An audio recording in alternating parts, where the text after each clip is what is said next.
Latest headline India की ताज़ा तरीन खबरों को देखने के लिए यूट्यूब पर जाकर चैनल को सब्सक्राइब करें और बेल आइकन दबाना ना भूलें।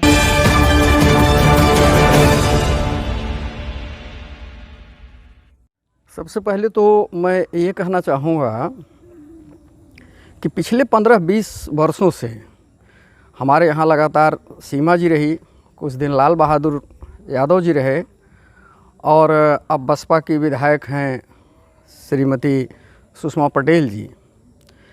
सबसे बड़ी विसंगत जो है हमारे क्षेत्र की और क्षेत्रीय राजनीति की, वो ये है कि जातीय समीकरण विकास कार्यों को हमेशा दबा देता रहा है। कभी यहाँ के किसानों ने, नौजवानों ने, छात्रों ने, यहाँ के गरीब और मज़दूरों ने, यहाँ के व्यवसायियों ने वोट नहीं किया। इनकी लड़ाई होती रही, कभी ब्राह्मण, क्षत्रिय, वैश्य, बैकवर्ड, फॉरवर्ड, हरिजन, इस तरह के एक सिनेरियो खड़ा कर दिया गया और जनता इस जाल में फंस गई और दो बिंदुओं पे चली गई। हम जात के नाम पर, धर्म के नाम पर वोट करते रहे और जाति और धर्म के नाम पर राजनीति करने वाले हमेशा जातिवाद और धार्मिक सांप्रदायिकता को ही प्रश्रय देंगे, क्योंकि उनको उससे खुराक मिलनी है। जब वो उसको बढ़ावा देंगे तो ये स्वाभाविक है कि हम विकास करते समय सिर्फ अपनी जाति को या धर्म को के लोगों को ही अपने ध्यान में रखते हैं, और यह ऐसा ही हुआ है। और उसी धर्म और जात की आड़ में हम जाति का नाम ले लेंगे और विकास तो एक तरह से दबा कुचला एक तरफ पड़ा रह जाता है। होता क्या है, हम अच्छी तरह जानते हैं कि हम ब्राह्मण हैं, हमको ब्राह्मण वोट दे देगा, काम करें या न करें।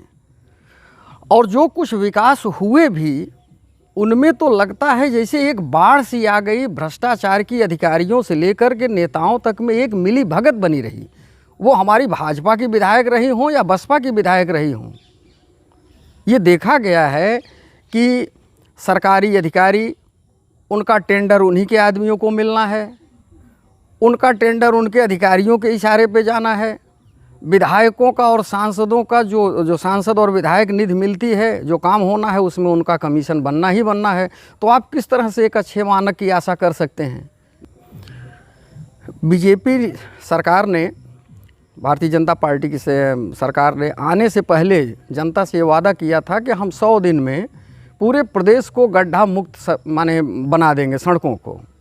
लेकिन जिस तरह से तेज़ी से काम, साल भर में तो गड्ढों को भरने का काम हुआ, लेकिन उनमें जिस मानक के हिसाब से सामग्रियों का प्रयोग होना था, गिट्टी का या तारकोल वगैरह का, वो मैंने आपको पहले ही बताया कि वो सब कमीशन बाजी में चला गया। आनन फानन एक लेयर लगा दिया गया और उस लेयर को उखड़ने में बहुत सारी भूमिका तो हमारे यहाँ के अधिकारियों की भी रही है, पुलिस प्रशासन की भी रही है। जिन भारी भारी ट्रकों को, सामान को हाईवे से जाना चाहिए, वो पैसा लेकर के, रिश्वत लेकर के उनको अलाउ कर देते हैं इन क्षेत्रीय सड़कों पर कि वो इस तरह के छोटी हाईवे पे जाएं, जबकि उनको मछली शहर या दूसरे रास्तों से जाना चाहिए।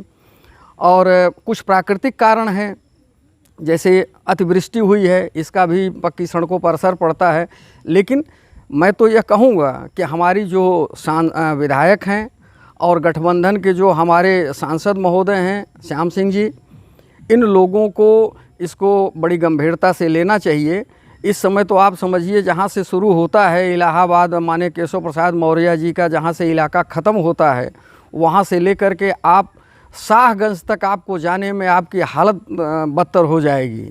पूरी तरह से पानी भरा हुआ है, पूरी तरह से गड्ढे हैं। न तो प्रशासन ध्यान दे रहा है और न ही आपके ये सांसद विधायक, इन लोगों को भी यह नहीं सोचने में आ रहा है कि कम से कम इन गड्ढों को गिट्टियां डलवा करके या आधों के छोटे छोटे टुकड़े डलवा करके सुगम बनाया जा सके, ताकि लोग जिस तरह से कष्ट सह रही है आम जनता, तो वो न हो।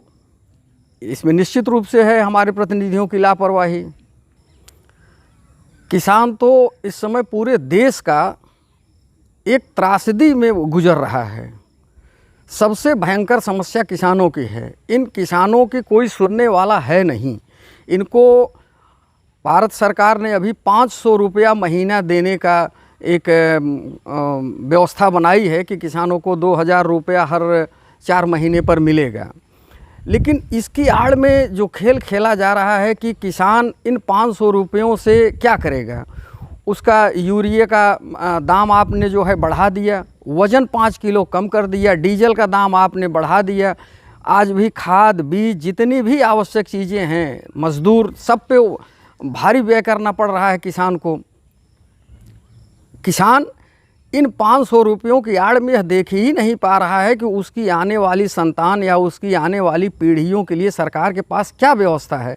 दूसरे, आपने अभी चर्चा किया कि सांड है, नीलगाय है, अन्य जंगली जानवर हैं जिनसे किसान पूरी तरह से बर्बाद हो चुका है। और यह तो पूरे प्रदेश स्तर की समस्या है, केवल हमारे ही विधानसभा की नहीं। और सरकार इस पर कतई गंभीर नहीं है।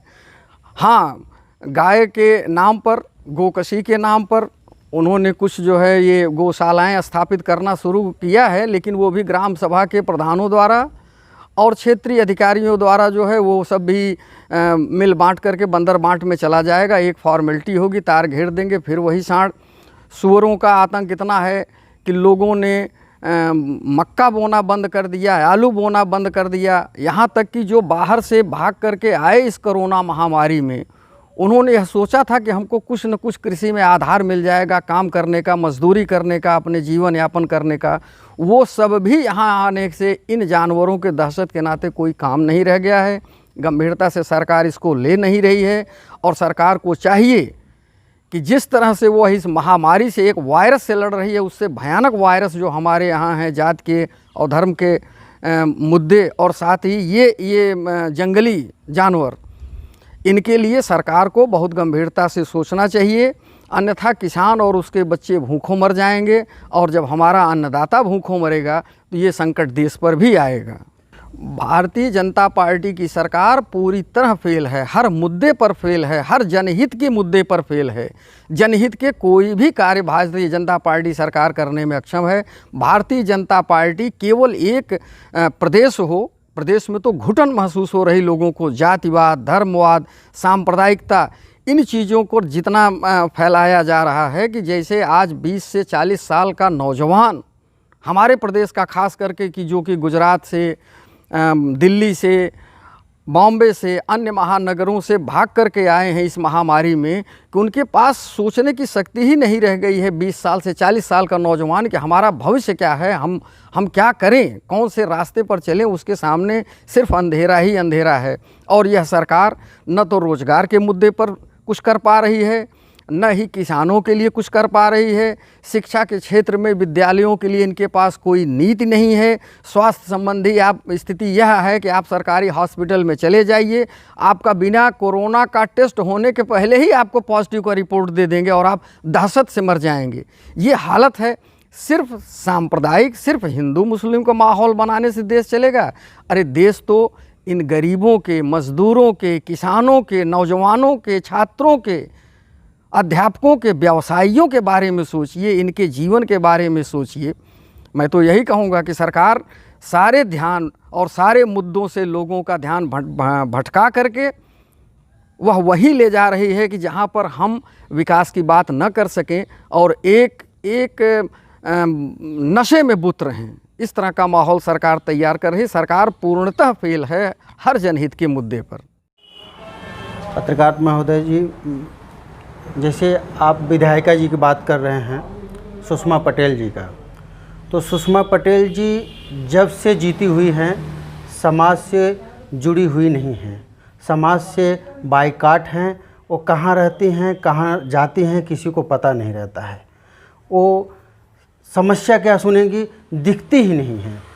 और रही बात पशु की या सरकार की बात, भाजपा सरकार इस कार्य के लिए एकदम नाकाम है और नकारा काम कर रही है। कोई काम नहीं है, न सूअर के लिए कुछ काम कर रही है, न गौ, ये सांड छूटे हुए हैं। ये सांड तो योगी जी की ही देन है, इसमें कोई नकारा नहीं कर सकता कि ये सांड किसने छोड़ा है। सांड, सूअर और नीलगाय ये किसानों के लिए समस्या की सबसे बड़ी समस्या यही है। और इस समस्या के लिए ना कोई प्रशासन, न कोई शासन, न सरकार, न विधायक, न कोई संस्था। हमारी संस्था कुछ कार्य करना चाहती है तो उसमें अड़गेप लगाया जाता है कि ये सब फालतू है, ये है, वो है। सुअर को पकड़ने के लिए न प्रशासन कोई कार्य कर रही है और न कोई सरकार। हाँ, बिल्कुल आवाज़ उठाएंगे। हम अपने लोगों को इकट्ठा करके डीएम कार्यालय का घेराव करेंगे और घेराव करने के बाद जब तक इसकी समस्या का हल नहीं निकलेगा तब तक मैं वहाँ से उठूँगा नहीं। जी, ये हमारा तो दुर्भाग्य है कि सरकार भाजपा की है और विधायक बसपा की हैं।